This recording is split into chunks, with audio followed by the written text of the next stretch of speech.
Assalamualaikum warahmatullahi wabarakatuh. Jumpa lagi di channel Bidah ini yang membahas tentang amalan bid'ah yang banyak dilakukan oleh kaum muslimin.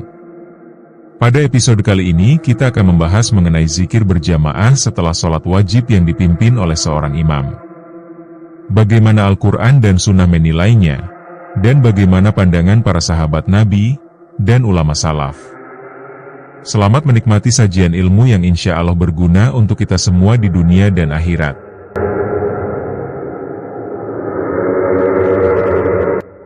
Zikir merupakan salah satu ibadah yang sangat dianjurkan dalam Islam. Allah Ta'ala memuji orang-orang yang senantiasa berzikir, baik dalam keadaan berdiri, duduk, maupun berbaring. Setelah sholat wajib, seorang muslim dianjurkan untuk memperbanyak zikir, sebagaimana terdapat banyak dalil dari Al-Quran dan Sunnah Rasulullah. Namun, yang sering menjadi perdebatan di kalangan umat adalah zikir berjamaah setelah sholat dengan dipimpin oleh imam. Apakah amalan ini memiliki dasar dari syariat, ataukah ia termasuk dalam perkara bid'ah yang tidak pernah dicontohkan Rasulullah dan para sahabat? Kali ini kita akan membahas hukum zikir berjamaah setelah sholat dengan imam menurut Al-Quran, hadits, dan pandangan para sahabat, tabi'in, serta ulama salaf. Tonton sampai habis agar tidak gagal paham, dan apabila terdapat perbedaan pandangan, bukan maksud kami untuk memecah belah umat dan bangsa ini. Tetapi mari, kita diskusikan bersama di kolom komentar secara ilmiah sesuai dengan Al-Quran dan Sunnah, bukan sesuai dengan tradisi dan amarah.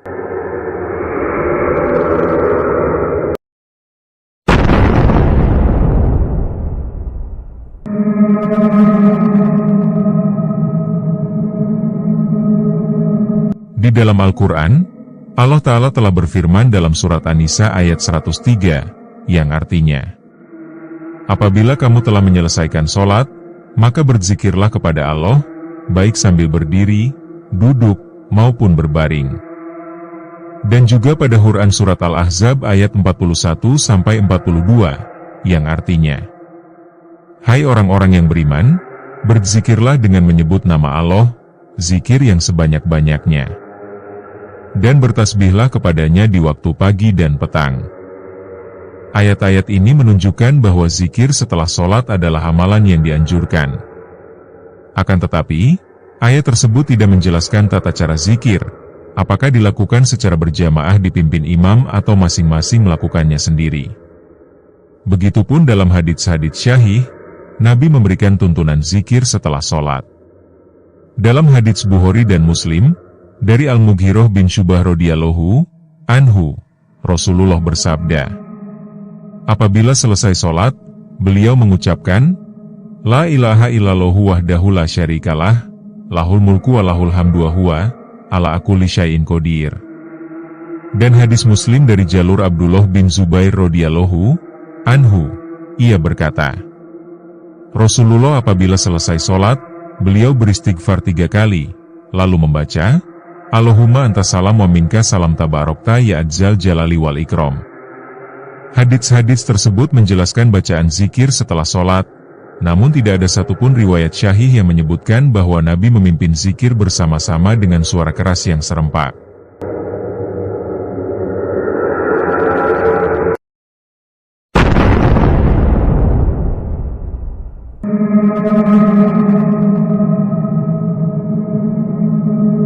Para sahabat Nabi adalah generasi yang paling mengetahui sunnah.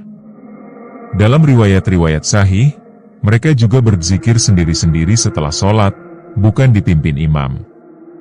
Dalam riwayat Ibnu Abbas radhiyallahu anhuma disebutkan, adalah zikir di masa Rasulullah setelah sholat wajib terdengar keras. Hadis riwayat Bukhari nomor 841, dan Muslim nomor 583. Riwayat ini menunjukkan bahwa para sahabat memang berzikir dengan suara terdengar, namun tidak serempak dan tidak dipimpin imam, melainkan masing-masing melafalkan zikirnya dengan suara terdengar, sehingga orang lain tahu bahwa sholat telah selesai.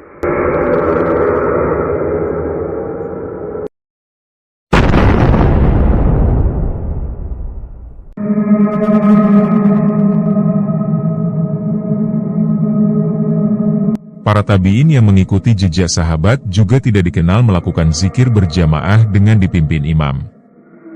Zikir dilakukan secara individu sesuai dengan tuntunan Nabi. Begitupun dalam pandangan ulama salaf, di antaranya.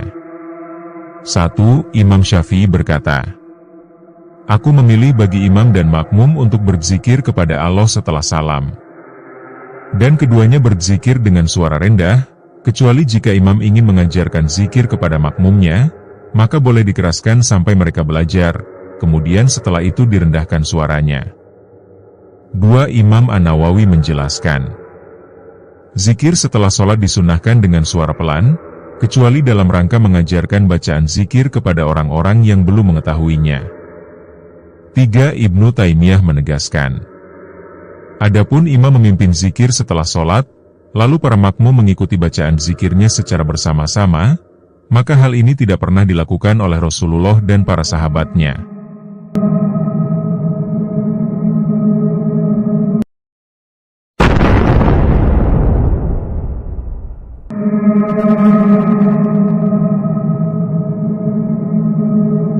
Zikir setelah sholat adalah sunnah yang sangat dianjurkan berdasarkan Al-Quran dan hadits.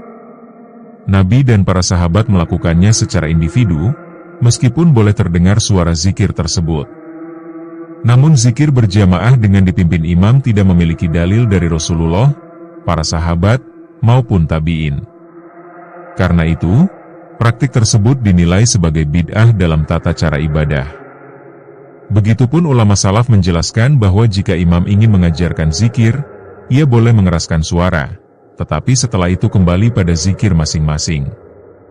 Amalan zikir adalah ibadah yang agung dan sangat dianjurkan setelah sholat wajib. Akan tetapi, tata caranya harus mengikuti contoh Rasulullah dan para sahabatnya. Zikir berjamaah yang dipimpin imam secara rutin setelah sholat tidak memiliki dasar dari sunnah, sehingga sebaiknya ditinggalkan. Yang lebih tepat adalah setiap muslim berzikir sendiri sesuai tuntunan Nabi, dengan harapan amalan tersebut benar-benar diterima oleh Allah Ta'ala. Semoga apa yang kami sampaikan dapat bermanfaat di dunia dan akhirat. Sampai ketemu lagi insya Allah pada Senin siang berikutnya. Assalamualaikum warahmatullahi wabarakatuh.